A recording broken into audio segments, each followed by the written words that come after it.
লোকপিয়লত আমি স্পষ্টকৈ কৈছো আমি অসমীয়া ভাষা নিলিখি আমি অসমীয়া ভাষা উঠাই দিম। এইবাৰ যেটো লোকপিয়ল হবলৈ গৈ আছে তাত তেখেতসকলে কৈছে জাতি ভিত্তিত ভাষা ভিত্তিত মানে লোকপিয়ল হ'ব। তাৰ পৰা এইবাৰ যদি আমি অসমীয়া ভাষা উঠাই দিওঁ অসমীয়া ভাষা সংখ্যা গুৰু নাথাকে সংখ্যা লঘুত পৰিণত হ'ব। চাব আমি এইবাৰ এই বংগবলীয় মুছলমানসকলে লোকপিয়লত আমি স্পষ্টকৈ কৈছো আমি অসমীয়া ভাষা নিলিখিম আমি অসমীয়া ভাষা উঠাই দিম। এই অসমীয়া ভাষা আমি উঠাই দিয়াৰ লগে লগে এই অসমীয়া ভাষাটো অসমীয়া জাতিটো সংখ্যা লঘুত পৰিণত হ'ব। এইটো আপোনালোকে চাব।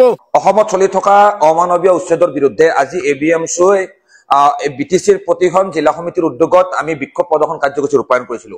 কোকৰাঝাৰ আৰু বেদলংমাৰীত আমি কোকৰাঝাৰ জিলা এবিএমচিৰ উদ্যোগত ৰূপায়িত এক প্ৰতিবাদী কাৰ্যসূচীত এবিএমচিৰ কেন্দ্ৰীয় সমিতিৰ বিষয়ববীয়া আৰু কোকৰাঝাৰ জিলা সমিতিৰ বিষয়ববীয়াসকল উপস্থিত আছিল। উক্ত কাৰ্যসূচী এবিএমচিৰ সাধাৰণ সম্পাদক জাহিদুল ইছলাম ডাঙৰীয়াই নেতৃত্ব প্ৰদান কৰিছিল।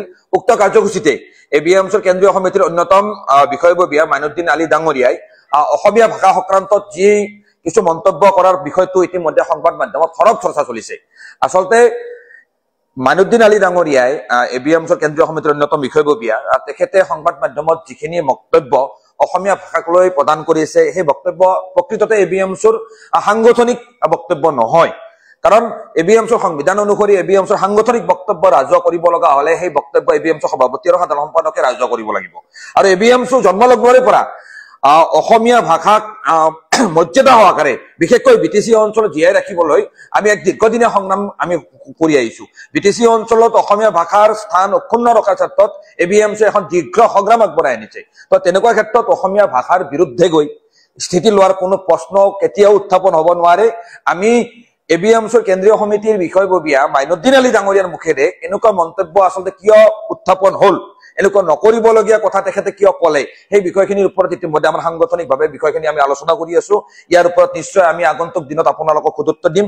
এতিয়া এটা কথাই কৈছো যে এবিএমচিয়ে কেতিয়াও অসমীয়া ভাষাৰ বিৰুদ্ধে অৱস্থান লোৱা নাই। আজি বিভিন্ন সাম্প্ৰদায়িক শক্তি বিজেপি চৰকাৰে হওক বা বিজেপি দলৰ বিভিন্ন নেতা মন্ত্ৰীয়ে যিমানেই অসমৰ সংখ্যালঘু মুছলমানসকলক অসমীয়া জাতীয় জীৱনৰ পৰা বহিষ্কাৰ কৰাৰ চেষ্টা কৰিব সিমান শক্তিশালীভাৱে সিমান গৌৰৱেৰে আমি নিজকে অসমীয়া বুলি পৰিচয় দিম।